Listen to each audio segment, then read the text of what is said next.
That's a good I mean, question. I realize it all has to be practical, and I'm a big proponent of school opening, right? But school is if we don't consider these things, schools are a perfect setup for super spreading events. We have seen this, like a nice choir, like a nice choral practice in a closed room with poor air circulation. If you're unlucky and you have one kid that is highly infectious at that time of the practice, we'll have a real problem. So one of the things that we were talking about earlier as we were discussing potential models, is signage in the building. We talked about designating stairways and hallways as possible one-way traveling, from place to place, if students end up doing, some traveling here in the building. John, Eileen, Mace, I know that you're in the building. What do you think about, that and how it might look for students? Well, that's actually, it's funny that you say that, because that's just what I was kind of like thinking with myself, where, try and keep hallways one way so everyone's going in the same direction. We have 4 stairwells in the main building, so I don't know why we couldn't do every other one could be up or down. I think it would be a good idea, because it's the hallways are tight, and if we're not going to stagger classes and they all let out at the same time, you got a lot of people in the hallway, and if they're all going back and forth in 2 different directions, you have people passing. One of the biggest things from a lot of the reading, and again, what's accurate and what's not, is you kind of want everyone going in the same direction to kind of, so, if we're passing together and I'm expelling droplets and someone's walking right into it, it could be a potential for someone else getting infected, So I think that would be a good thing. I also would wonder if, would window fans and in and out window fan in each room help with our circulation? Because some of those rooms on the 3rd floor, ask Eileen, the air just doesn't move unless it's a windy day and you have a fan. It's really, anything that improves air circulation will be great. It's really important. The window fans would be helpful. But Absolutely. just to jump in, wasn't one of those problems with the restaurant spread in China that the air circulation from an air conditioner spread more effectively the virus around the room? Well, it can't just be random fans, right? It needs to be planned out with air currents.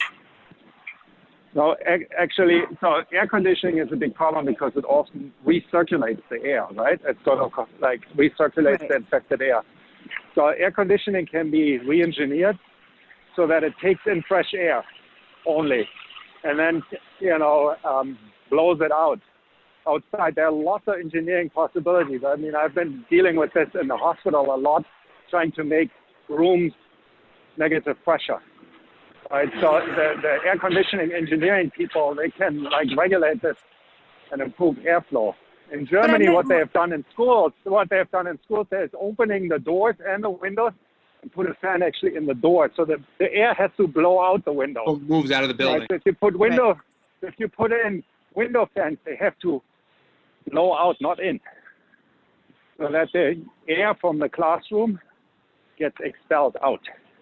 Right, so ideal is you basically, at least you could do it between classes or so, put a fan into the door and open the windows. Right, so basically the goal is to get the air out and get enough air circulation. And we are required. We are required to, to have air circulation in the room. I know that in some instances when it gets hot outside, because we're talking about the outside air and the inside air, we do limit some of that. So that's something I'm going to have to speak with our director of facilities about in regards to the spaces that we use and what the circulation in those rooms looks like. The air exchange, it's called. Yeah, that gets technical, but actually I discussed that today with our air conditioning engineer actually at the hospital. So it gets technical, but best is to take fresh air in, but in the summer, if you have to cool the building, it's difficult because it's hot air. You take a lot of fresh air and then it gets hot, right? So these are technical engineering questions to discuss with the school building engineers. Joe, Hey, Joe. was it discussed at all about the possibility of like staggering arrival by? I know this would screw up some of our mixed classes, particularly in math and science. But having like the freshmen arrive at 8, let's say 8:05, the sophomores at 8:10, the juniors at 8:15, the seniors at 8:20, and then they would be dismissed from their classes. They're like, let's say we did normal 40-minute classes, freshmen would be dismissed at 8:45, sophomores at 8:50. So the kids would have, you'd only in theory have 100 kids moving through the halls, 120 kids moving through the halls, and they'd have 5 minutes to get where they have to go. Yeah, we're working now to develop 3 to 4 different models that would reduce density in the building. So it would reduce the number of students, and staggering starts and stops, is one of the components of those models. Joe, question. Do any of those models include using the outdoor space, like renting the party tents and pitching the tents, and also using community spaces, which I saw repeated in the document a little bit? Yep. Yeah, so we are looking at using space on campus. We haven't, as of today, had any conversation with any of the local churches or the Girl Scouts, about using their buildings, but that, is something that we could potentially explore, in the coming weeks. We're actually using a lot of outdoor space during our ESY program now. Many of our athletic teams chipped in and they let our teachers use their outdoor tents. So that is something that, we'll be looking at for the fall. I mean, I realize outdoor in the fall and winter is going to be difficult, but outdoor options are really the best options. Right. Because the risk of infection is so much lower in the outdoor environment. Yeah. And I know John can attest to this because he runs all of our winter athletic programs. We just run out a lot of space during those winter months. So that would be my one concern is, what can we do in the fall and in the spring, versus that, like, November to, February or March time period. That's something we've got to kind of think about. And maybe that's an opportunity, Jen, when we can't go outside, maybe those are months when we might be able to reach out to some of those community partners. Right. That might be very helpful.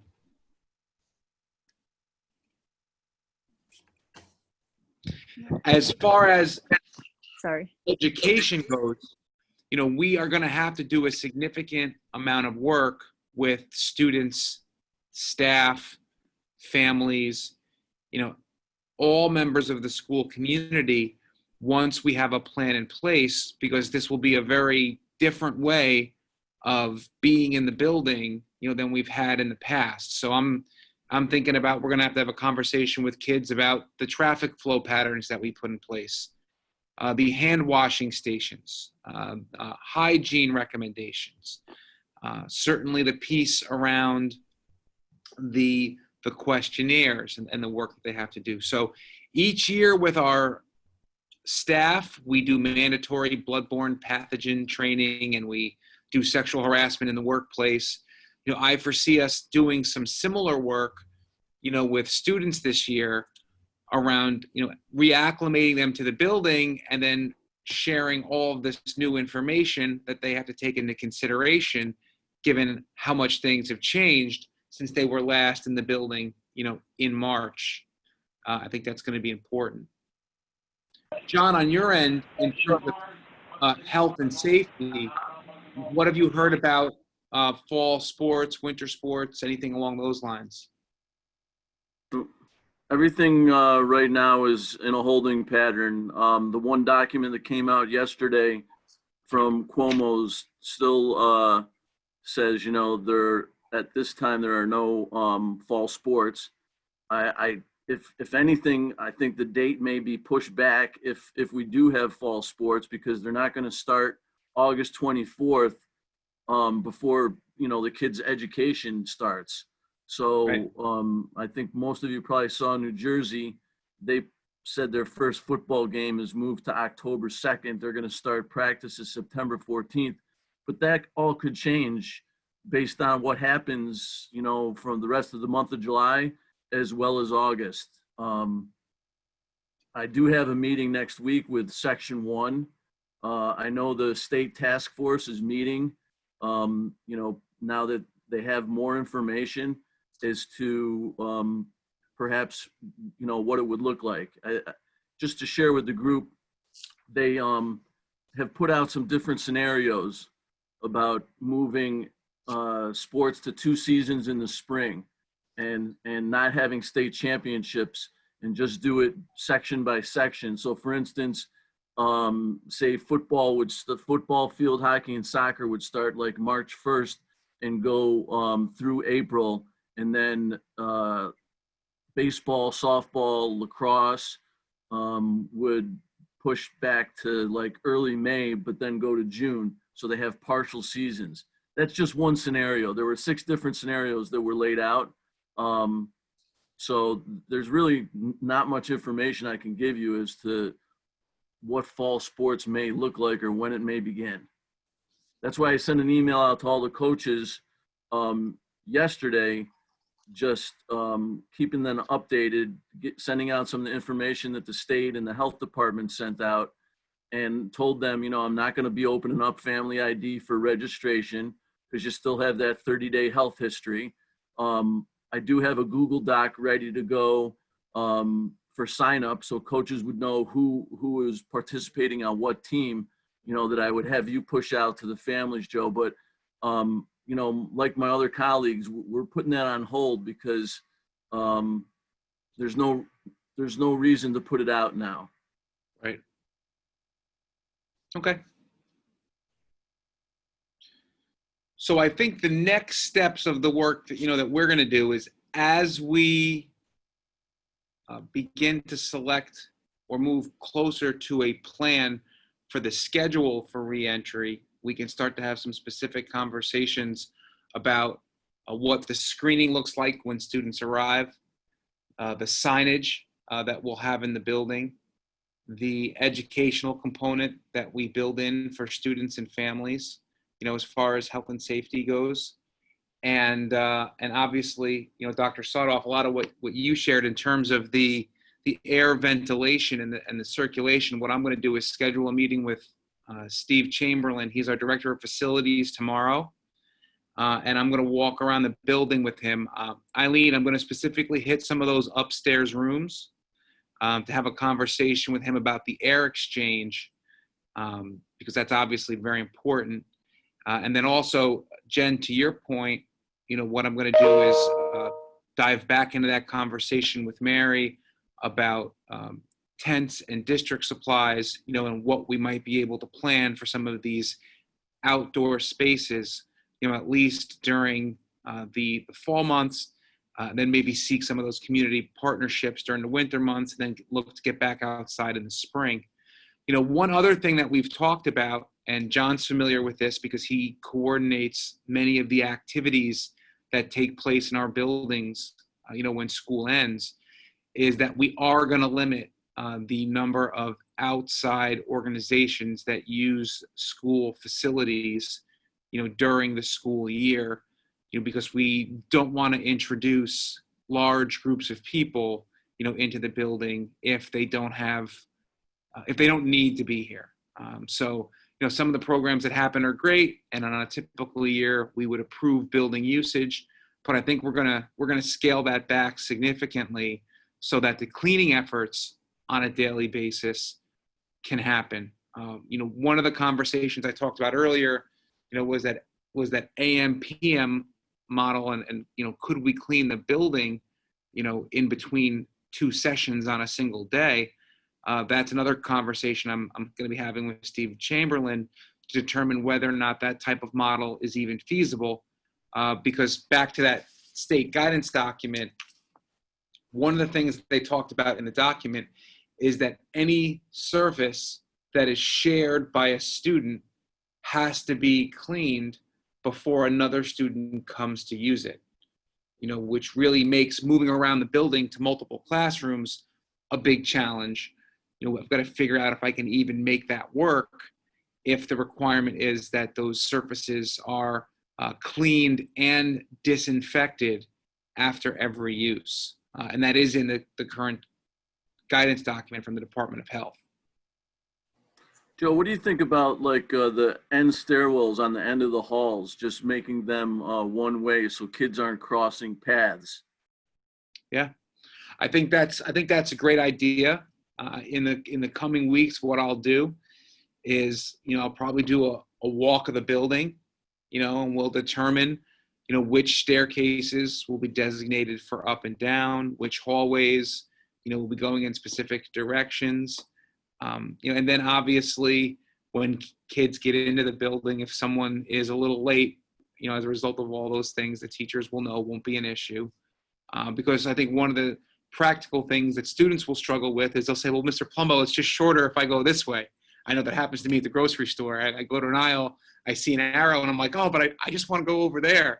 So I've got to retrain myself. And I think students are going to have to do some of that same work, when we get back, as part of our collective efforts just to keep people safe and, avoid all those unnecessary interactions. And, based on what, Dr. Sadoff said, I mean, certainly if you're, walking past each other and you're coughing, the opportunity for some of those droplets to be, transferred is real. So we want to, minimize that to the extent that we can.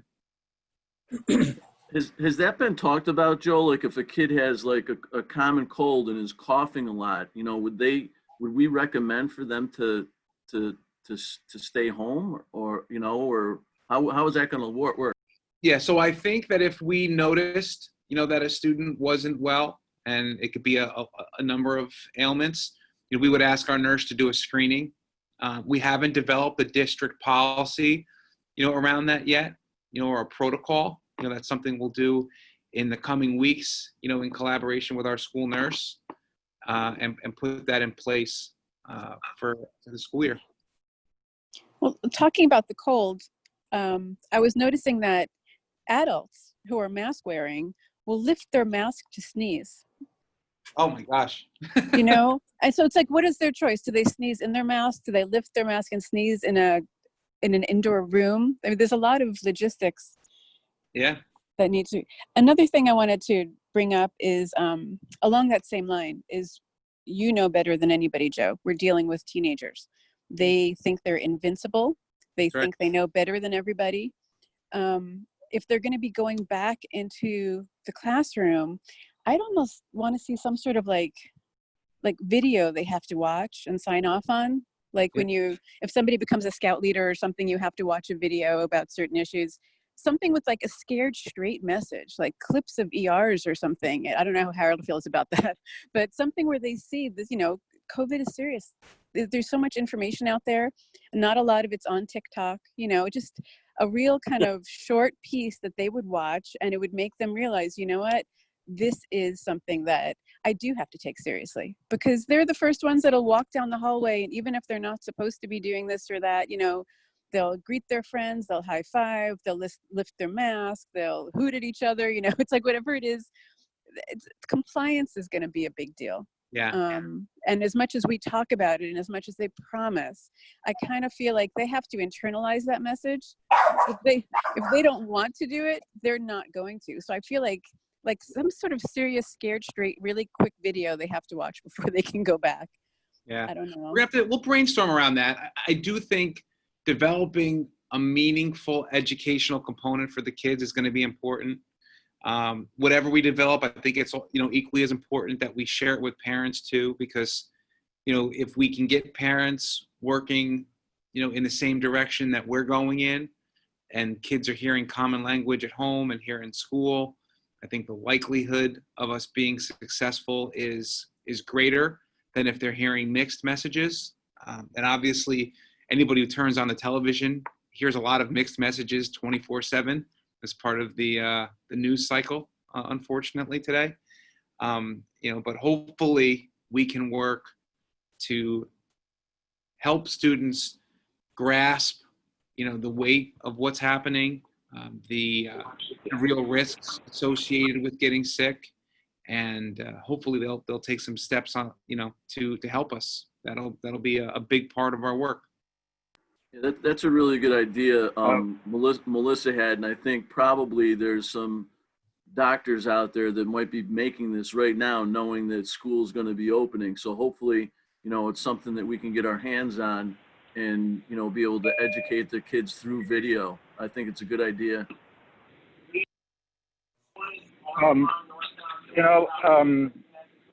I want to second the education part. Sorry about the background, but also what my kids tell me what happens outside the school is really important to address, because they party indoors with multiple kids. So education in general about this disease and how it transmits and what is risky to do, I think needs to be a very important component. And I think there are lots of videos out there. I can also, I would, if people think that may be useful, I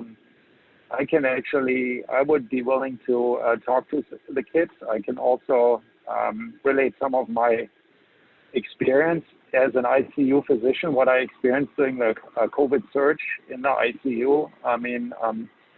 I think that can demonstrate a little bit the gravity of what we're dealing with. Yeah, that would be great.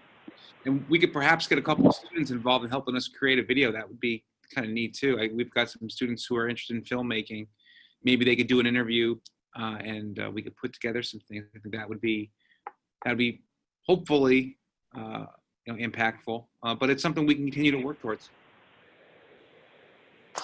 Hi, Joe. If you think it's useful, I could also come in person and talk to kids. Right? But, I think, hi, Joe, it's Molly. Thank you, Harold, for all of your input. I also think that we're not reinventing the wheel. None of these kids can go into a store without a mask. They can't go into the gas station without a mask. I bet you they could do it. I think a lot of these kids are eager to go back to school. Do you know what I mean? Like, I think that they want to be there. They want to see their friends. And if, keeping the mask on is part of that puzzle, I think they're going to do it. You know what I mean? And it's not a brand new thing tomorrow. I mean, I love a video. I love the kids being involved. But I think they're already living that way, so hopefully that will help. Or we think they are. Yeah. What my kids tell me is really different. They tell me what's going on in the community with kids partying without masks indoors, and I am concerned about that. I'm not sure if that's, if kids in general and teenagers are still very careful. It's probably, it depends, and there are different experiences, but what my teenagers tell me is concerning to me. Of course, I hear what you're saying. I'm sorry. I was referring to a school setting. I was talking to them being on the campus. Yeah. But all that in education, of course, helpful. I think with that's going to be the tricky part, right? Is the collective role that each and every one of our students will have in regards to keeping our building and school open and safe next year. In terms of the daily testing, the questionnaire. You really can't be leaving state and going to different places. I'm sure that's going to be a part of it. I know that, some members of the teaching staff have already had to change, plans they had for the summer, on traveling to different states that they were going to drive to. So I know that this is going to be an adjustment for everyone. And that's the big thing. We all can play a role. And I think that's the conversation. That's where you start, because students here in Pleasantville have typically rose to the occasion, when we've presented them with important work to do. And if we talk to them about the role that they can play, I feel like we'll get a good response. Joe, I think that daily reminders, how we do the morning announcements, the same in between classes, of just saying, hey guys, stick to your side of the hallway, or stay on hallway A, and we can label them, and just constant reminder, constant will help them. Yeah, I agree with that. I think that, one of the reasons why they follow those rules is because it's mandatory. I think if we give them the option, or if it's if it's laxed about mask wearing, if either it's cut and dry, it's either you have to wear masks in school and you can take them off in designated areas just to get a break, they'll comply like everybody else has to comply to go into a store or go into a gas station. If you're going to give people the option, or we're not really, disciplined about making sure they're wearing their masks, you're going to have a lot of people not wearing masks, and that's where we're going to get a problem. Yeah. But my main concern, I'm sorry, Joe.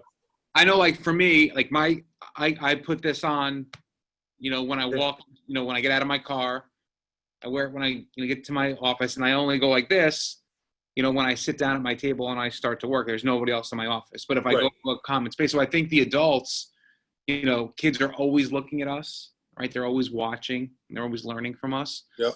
So I think that we're gonna play a big role in that too. Yeah. If they see that it's something that we're doing habitually, and I think one of the big things to stress is, you don't only have this responsibility to yourself, you have it to all the people that you're here with, all the students that you're sitting next to, your teachers, folks in the building. It's a shared responsibility. I agree. What I was going to talk about with the hallway, and anyone who works in the building knows this, but as far as entrance or coming and going, are we going to have like designated areas where you can get in the building, like where it's manned? So now, in the morning, the issue is, and that, and anyone who works in the building knows that, if a kid comes late, he's going to go to the first side door and someone's going to let him in. How do we man those doors to make sure everyone's getting checked when they come in and come out? That's major concern. Again, that's going to be part of the kind of retraining and the collective responsibility, because the adults are outnumbered probably 3-1 by the kids.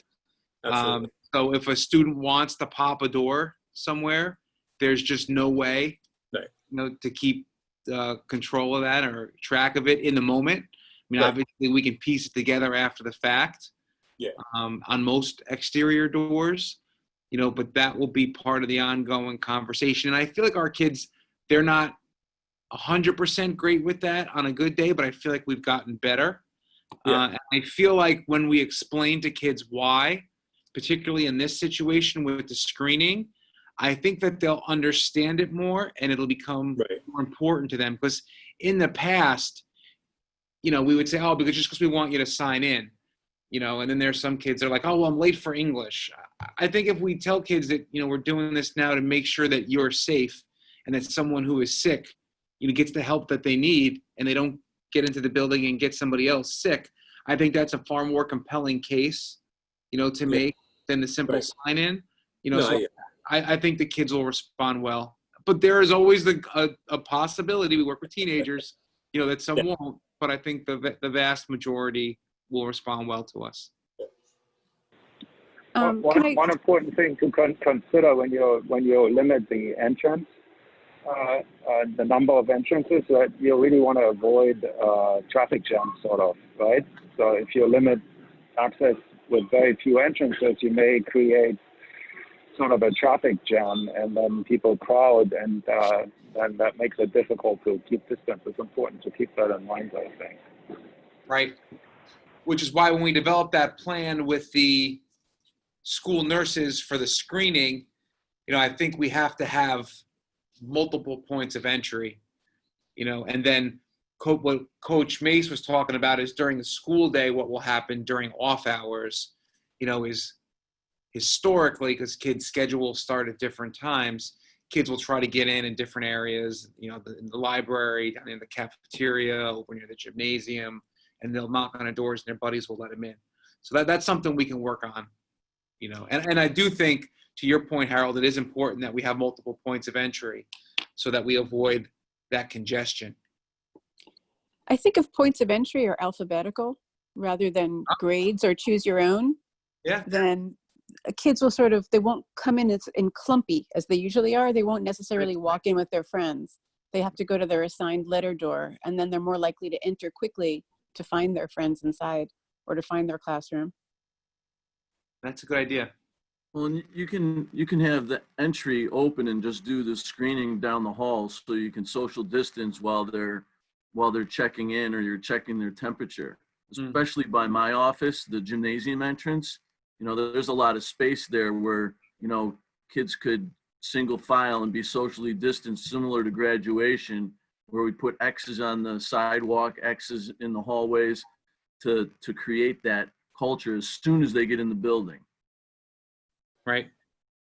Well, that's an interesting thing too, because going back to what you know, Harold said, you know, we've got to kind of balance that student privacy and the screening being indoors versus outdoors, you know, against the health and safety questions. Like, is it safer just to do that outside? That's something we've got to kind of think about, because we also have to come up with an area, a designated area where we will bring students, you know, if they register a fever over 100 degrees, you know, in the moment. So we've got to kind of figure out where that area, you know, is best in the building. I think in that context, I mean, I think I'm not sure if it's going to be feasible, but I think electronic means of pre-screening prior to coming to school is something to consider. At one of the hospitals I work at, there's an app basically, and we can report in the app temperature and symptoms, and you have to have that submitted before you come to work, right? Yeah. Yeah. So that's something to consider. I mean, even with these guns that you're like, now there are these fast thermometers that you basically hold against the skin just, or you don't even have to touch it. Right. It takes a while and it always causes congestion. Right. So I don't know if we have the capability. Are there any publicly available apps or so to do this electronically? I think that would be something to look into. Right. That'll be a question. That'll be something I'll look into.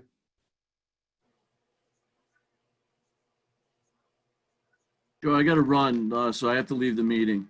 Okay, John. I will. Anything I miss, I'll fill it. I'll catch up with you with. Okay.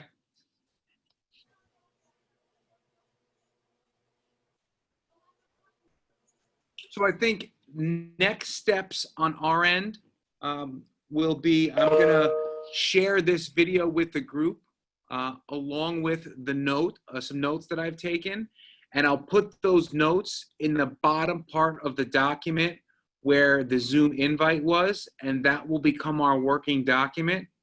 What I'll also do is share some updates from the meetings that I plan on having tomorrow with Steve Chamberlain. The notes that I've made for myself is I'm going to have a meeting with Steve about the air circulation in our classrooms.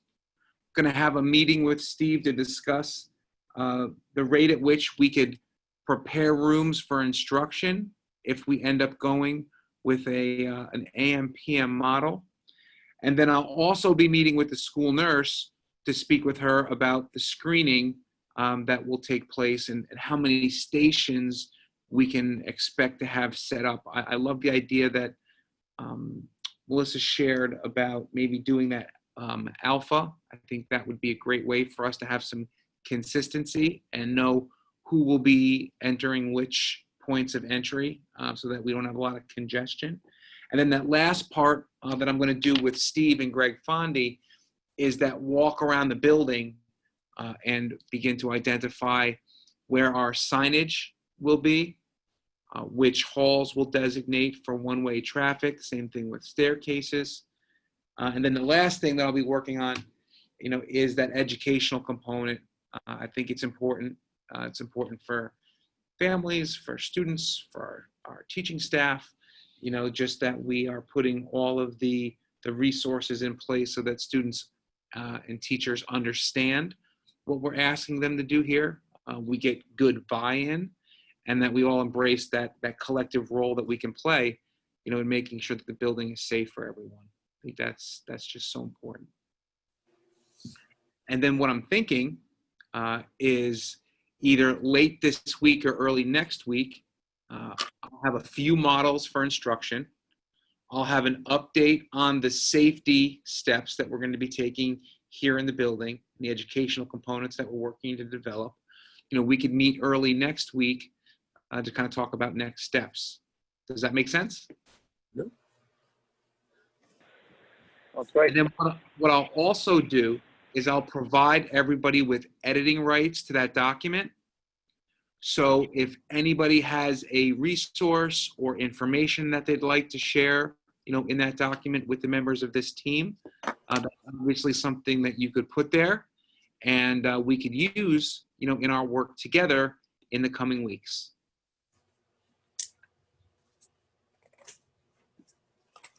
That sound good? Sounds good. All right. Well, I want to thank everybody for coming today. I'm going to get ready. I've got another meeting in about 20 minutes. If you need anything, shoot me an email. If you would like to shoot me a text, my cell phone number is 203-470-4485. I'm always here, willing to help, and I'm looking forward to working with, the entire group in all 4 teams to make sure that we have the safest and best possible plan for our kids so they have a great experience when we get back to school in September. Okay? Thank you, Joe. Thanks, everybody. Thank you. Great night, Joe. and I will see you soon. Bye now. Thank you. Bye. Bye. Bye.